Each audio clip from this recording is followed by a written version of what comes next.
Thanks for being here to watch another instalment of my Coverlet of Comfort series, and in this video I should be showing you the stitching that I did in August. And the theme for each month of the year is being set by Kathryn on her channel Kathryn Cloth Tales, and as always there's a link in the description below with some extra information about this year-long project. And the theme that Kathryn chose for August was ancestral lines, and she did give some various suggestions for anybody that might not want to focus on their biological heritage, but for me, as you can see, I chose to very literally do my family tree. Okay, so just a very short introduction in this video. Let's get straight into showing you the details of what I stitched in August. So as with the other pieces you've already seen, this is approximately 16 by 16 inches. Because I've been assembling my coverlet in rows of blocks, so I've got January, February, March, April, May, June, etc. And I've been putting like a fabric strip is kind of like framing each piece as I'm joining them together. But that's quite different to how Kathryn and many of the others that are following this project are doing theirs. Most people are joining their pieces as they go, and each month's piece is a slightly different size and shape. So for example, for Kathryn's own piece for this month, she had quite a long, narrow piece of fabric that she was working with. And my end result is very different. But I started off with the background very similar to what Kathryn had suggested, and she makes what she calls a meditation stitch scroll, where she has kind of long thin strips of fabric that she stitches on, mostly just with running stitch. So that was kind of the inspiration for the background. And one of the things that she'd mentioned was about having these strips in kind of like layers across the cloth. She said it reminded her a little bit of the layers in rock, when you get those geological formations over a really long period of time. And because we're talking about ancestral lines and kind of looking back into history, I thought that was quite a nice analogy to use. And obviously my end result is quite busy, so I'll put a picture up on the screen of just when I'd done the background piece. And all the strips of fabric that I used for this background was cloth that I'd naturally dyed using onion skins, which was a technique that I also learned from Kathryn's channel. And these, I chose all of the more subtle colours. Some of these were dyed with red onion skins, some with brown onion skins, and some with a mixture of both. And then after all the pieces had been dyed, they've actually all been through the washing machine as well, to make sure that any kind of loose dye that was giving a false impression of the colour was all washed out. So I did end up with much paler pieces than I thought I was going to. But for this piece, I think that works quite well to have that sort of paler background. Let me just show you some of the fabric strips. Let me just move that aside for a second. So these are some of the fabric strips that I'd dyed, and they were in larger pieces at the time when I actually dyed them, and then I just sort of tore them into little strips in preparation for this project. And as you can see, I tore off far too many strips than I needed. Some of these have got a subtle sort of embroidered pattern. That was from a duvet cover. Some are just completely plain. Some are a little bit more mottled. Some kind of more yellowy colour, some more of a pinky beige colour. You know, there's quite a bit of variety, even though they're all quite subtle shades. There is still variety there. And also there are some that had kind of a subtle printed pattern. I tried to go for the ones which were more plain. As I say, some of them have got embroidered designs or subtle printed designs, but I avoided any that had kind of bold patterns. And as I stitched on these strips, I actually stitched them onto a striped background fabric. So we've got quite sort of wide stripes, but it helped me keep on track. I mean, my lines of stitching are not completely straight, but it stopped me going way off course, having that guideline on the back. And while we're here on the back, it's probably easier to see that the thread that I used to stitch them all on was a variegated thread. So rather than keep swapping between different colours, I just used this one thread which had various shades of beige and brown, so that it just kind of changes as it goes. And you can also see the shape. I'm going to have a little bit of trouble joining this on because the amount of stitching that's been done for the actual tree has kind of pulled up this part, so I'm kind of a little bit short on this side, and then on the sides it seems to have sort of stretched, if anything. So I'm going to have to do a little bit of fiddling around when it comes to joining this on to the rest of the coverlet, but we'll cross that bridge when we come to it.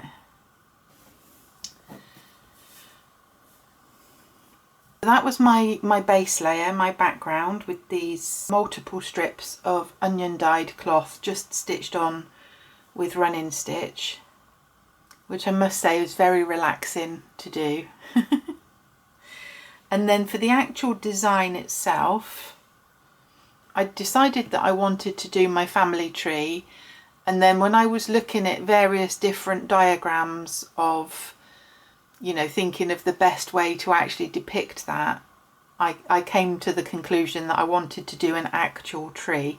So I did this little diagram initially. I did briefly toy with the idea of doing a small tree at the top, which would be me, and then all of my ancestors as the roots underneath. But I just felt like doing it from, you know, from the trunk upwards would be a more interesting way of depicting it, and a more conventional way of, we think of, you know, branches on a family tree. And I did actually learn a new word from Kathryn this month, which is bifurcate. And when she said it, I don't think I'd ever heard it before, but as soon as she said it, I knew exactly what it meant, because it was something that I'd already been thinking about while I'd been doing this tree. So you've got one thing that divides into two, and then that divides into two, and divides into two, and divides into two. So that's kind of like each previous generation. So it's me and my two parents, and each of them with their two parents, and each of them with their two parents. But that wasn't something that came up actually in the stitching videos. That was Kathryn had actually done a tree in a separate video that she'd done about mixed media journaling, and it was just, you know, it just tied in well with the fact that I was actually stitching a tree. And when I did my initial diagram, I just had obviously myself, my parents, grandparents and great-grandparents. But when I came to doing the final version, I added an extra generation. So I've got up to my great-great-grandparents. And as you can see, there are some gaps where I don't know names. And to keep it as simple as possible, I'd made the decision to just do parents and parents and parents.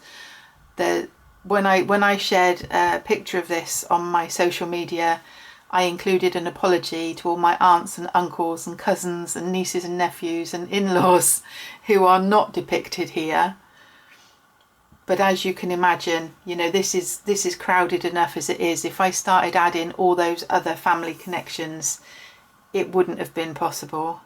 So the tree itself, if you can see the texture, I'm really happy with how this has turned out, because I think it does look quite like bark, and it's quite rough, which you may be surprised to learn that the cloth which I used for this rough old tree bark was actually some lovely soft smooth silk. This again was something which I'd dyed with onion skins, and I think this one I also added tea bags into the mix as well. And you can see on here the colour of the stitching. So that was the original colour of the silk, and obviously the stitching must be done with a man-made fibre, because that didn't take the dye. And then to get this texture of the bark, I've got a few leftover bits here of twine that I'd made. Yet again, another technique that I learnt from Kathryn. So if I undo one of them, you'll be able to see a little bit.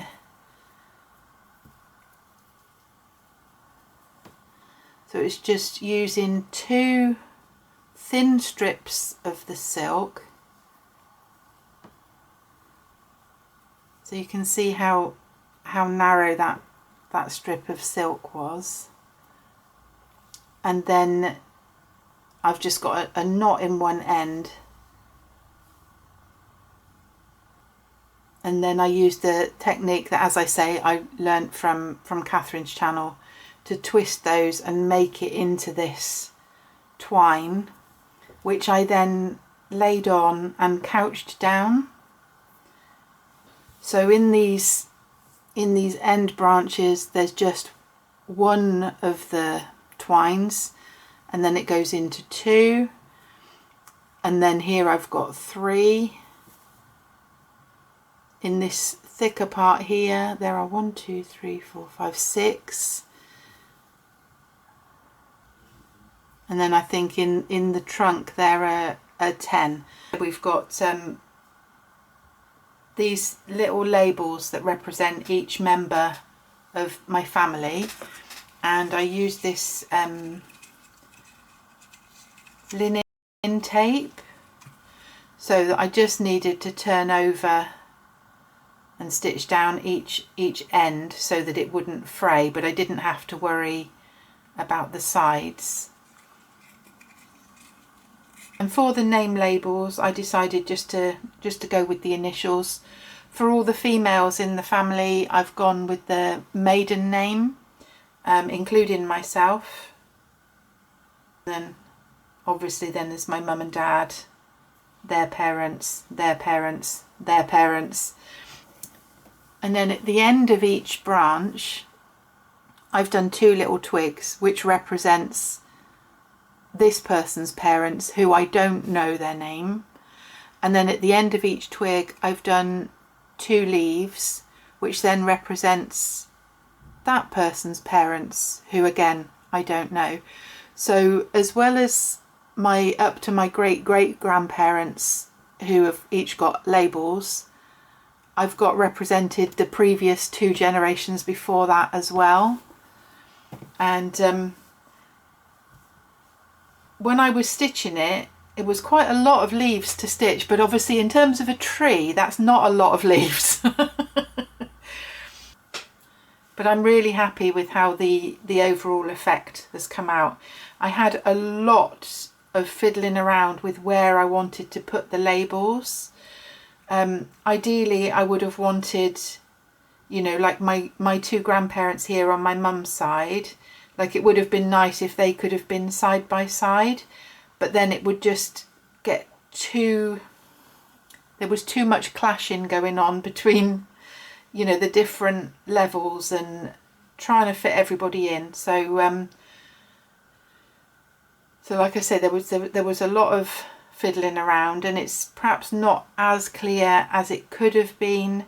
Having just mentioned my grandparents on my mum's side, if you saw the video where I'd done the fauna and I'd talked about my grandparents' farm when I was young, this was my grandparents whose farm it was. And there are quite a few gaps on my mum's side with this last generation that I've got depicted, but I decided to put the little blank tabs in anyway, because at a later date, if I decide to do any more research into my family history and I find any more names, then I can add them in later.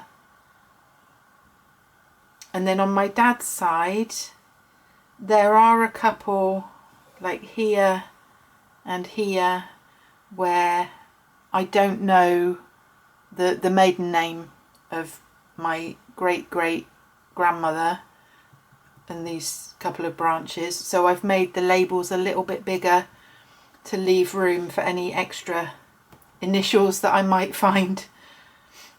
And in terms of the stitching on the labels themselves, I decided to do this quite angular stitching to depict the lettering. On previous pieces where I've done lettering, I've kind of tried to get it to look more like handwritten letters by just sort of laying on the thread and then couching it down so you get a nice curve. But on this I decided to go just with the straight, more angular letters, partly because it's easier to do it small, but also the fact that it is on a tree. It was kind of reminiscent of, you know, when people carve their initials in a tree, they are more like this kind of angular letters, aren't they? Not that I condone carving initials into trees, but just one other kind of connection there. Quite a lot of the stitching that Kathryn did on hers was red, because she was talking about like literal bloodlines with family. So I did my lettering for the names in a dark red, and I don't even know if you can see that it's red. It just looks dark on the pale background, but it is actually red lettering. One of the other things which Kathryn did sort of towards the end of the month, which I really liked, and I kind of tried to think how can I fit that in, where she'd done kind of crossed wavy lines with the stitching to represent DNA, and I really liked that idea, but this was already so far along in progress and already so busy. I thought if I start adding, you know, depictions of DNA around the edge or something, I just felt that it didn't, it wouldn't have added anything. It just would have kind of cluttered it up a little bit, I felt, for this particular piece. But I did really like that idea. And I should have double checked before I started filming of the dates. I've got a feeling that my oldest relative that I know of that's on here, I think was born around about 1800. But I'll put that on the screen, which means I believe I've got roughly 200 years of family history on here. And of course that varies wildly depending on whether you count it up until now or if you just count it up until I was born. Because that, if you count it up until now, that adds an extra 50 years onto my timeline. Oh, and just one last thing I was going to mention, you probably guessed already, although I've already mentioned that I used a variegated thread to stitch down the strips in the background, I also used a variegated thread for the leaves. So all these various colours of leaves, it just all came from one embroidery silk, which is not silk. You know what I mean. The embroidery thread, the 6-stranded embroidery thread, and I believe I used 2 strands at a time. So there we go, that's my family tree going back to my great grandparents, with the representation of the 2 previous greats before them as well. So I'm really pleased with how this turned out, and I'm glad that I chose to depict my actual family tree. Okay, thanks for watching, and I hope you enjoyed it. I'll see you again soon for the next one. Bye for now.